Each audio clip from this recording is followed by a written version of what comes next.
Today we're going to take a look at painting evening scenes using some references taking late afternoon, early evening, because there's some things to remember when you're painting this time of day that's different from midday or early morning.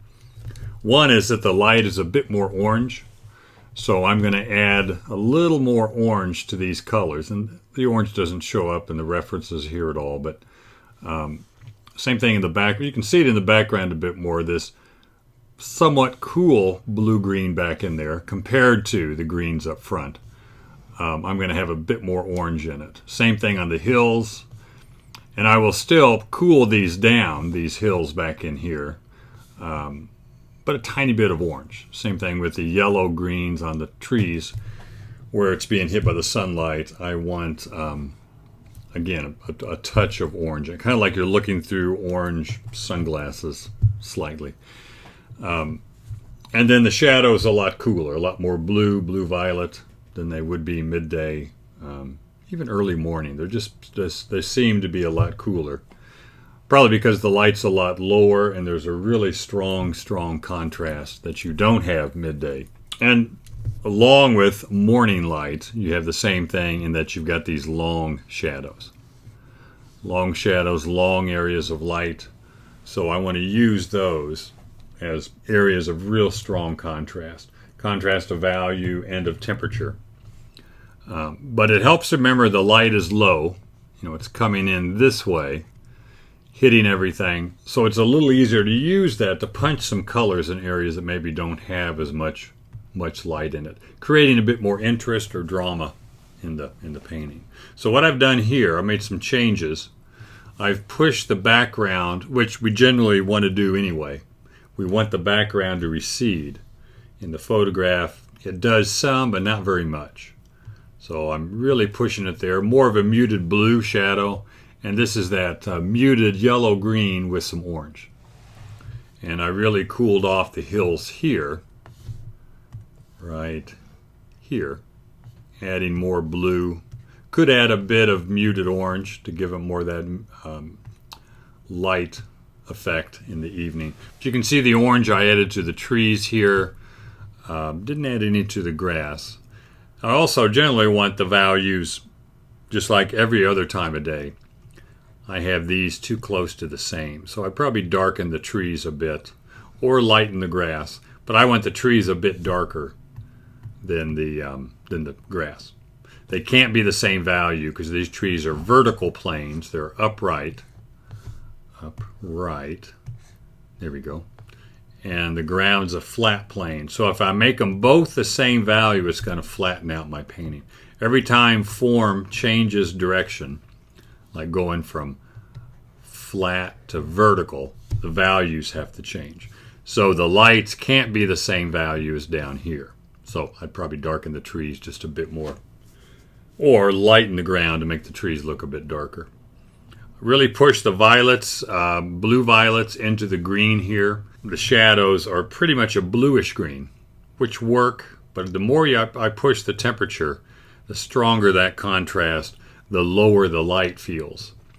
And I did the equivalent here of painting violet and blue violet into a wet blue-green. Of course, I'm using a computer here, but when I make the paint a bit more transparent, it's like scrubbing into wet paint. It gives me that effect of blending a little bit. But this is the effect I want. Warmer lights, cooler shadows, and regardless of the time of day, you always want to push that background back so you can get more depth. Now the next one, this is late evening. The sun's gone down a bit more than I would have wanted it to. A few minutes earlier, 10, 15 minutes earlier, there was more long light, long shadows like we talk about.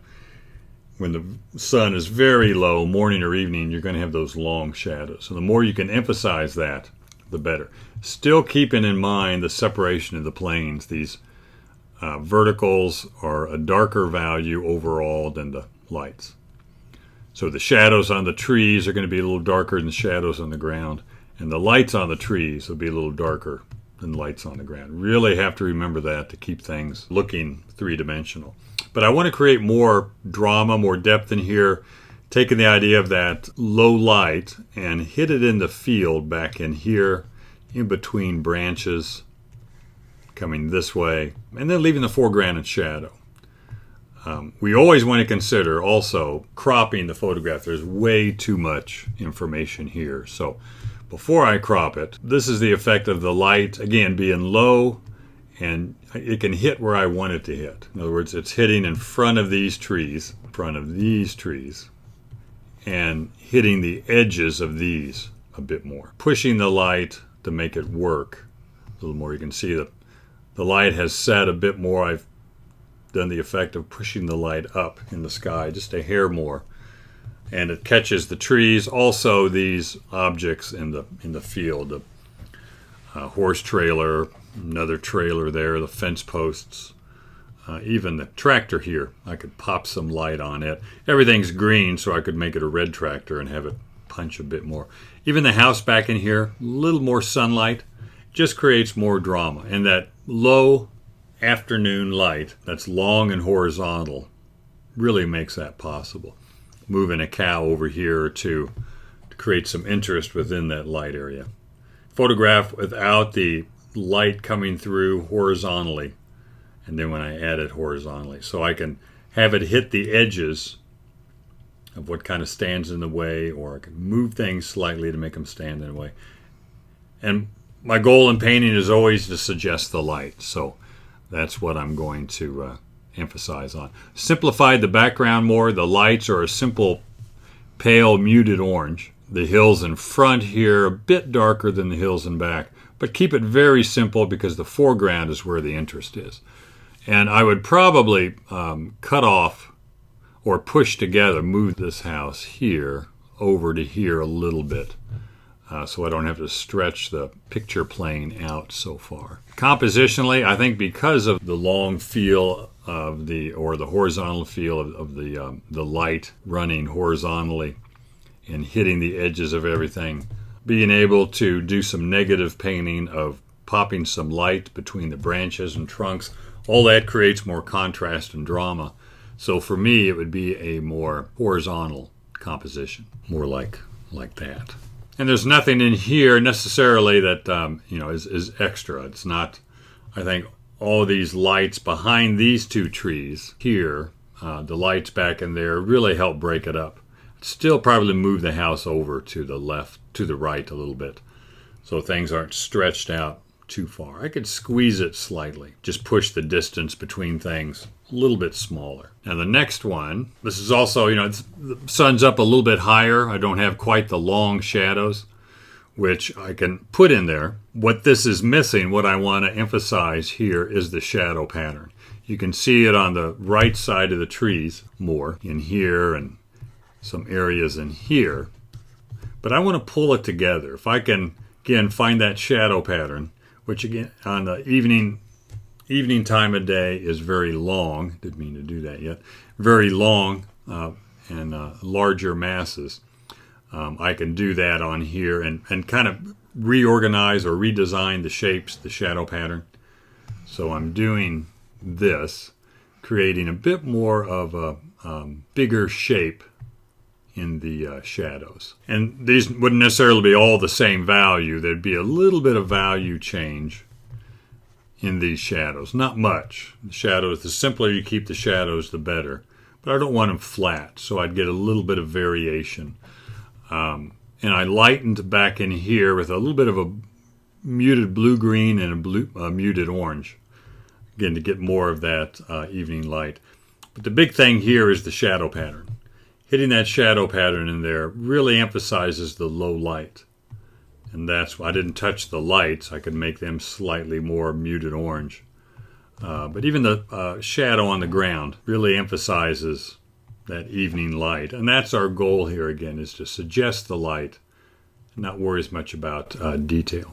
Then also, the low light is going to hit these rocks a lot more. And by popping those a little bit more than they were, and actually in the photograph it's more just dirt, some gravel, I turned more into lighter rocks, creating more contrast. And I could have more shadows going this way here to create more suggestion of light and shadow. I also emphasize the water a bit more. There's no blue in the water here. By pushing it a bit more, and I added some of the yellow-green from the trees into the water because that's what's reflecting in the photograph. But again, we're not tied to the photograph. If I want this to pop a bit more, I could make this a stronger blue. I might have to add some stronger blue in the sky to show that. It gives me a bit more emphasis on what I want to stick out, the water, the shadow pattern, keeping that distance in the background. So really pushing that shadow pattern goes along with the idea we always talk about of simplifying. And this is another composition that I think is more horizontal because I don't want to add too much foreground. I mean, I want some foreground to make everything sit back in the picture plane. Now, again, I want to think in terms that strong light, a little bit of foreground so that the focal point here, which is more in the middle ground, this is more my focal point where I can decide, do I want it more here?